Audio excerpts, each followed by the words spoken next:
قیس بن ابی حازم نے مرداس اسلمی رضی اللہ عنہ سے سنا، وہ اصحاب شجرہ غزوہ حدیبیہ میں شریک ہونے والوں میں سے تھے۔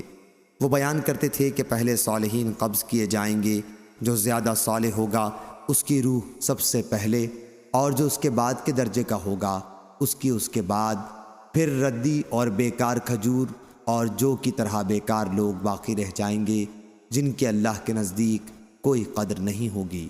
صحیح بخاری حدیث نمبر 4156۔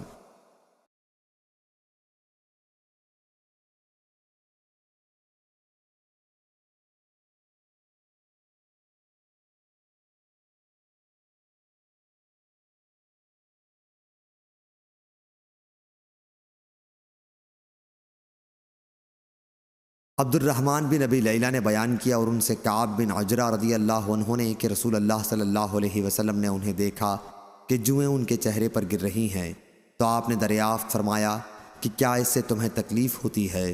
وہ بولے کہ جی ہاں۔ اس پر حضور صلی اللہ علیہ وسلم نے انہیں سر منڈوانے کا حکم دیا۔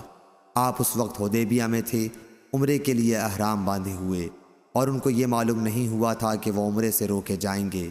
حدیبیہ ہی میں ان کو احرام کھول دینا پڑے گا، بلکہ ان کی تو یہ آرزو تھی کہ مکے میں کسی طرح داخل ہوا جائے۔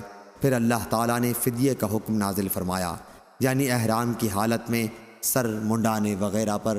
اس وقت حضور صلی اللہ علیہ وسلم نے کعب کو حکم دیا کہ ایک فرق اناج 4 مسکینوں کو کھانا کھلا دیں، ایک فرق اناج 6 مسکینوں کو کھلا دیں، یا ایک بکری قربانی کریں، یا 3 دن روزے رکھیں۔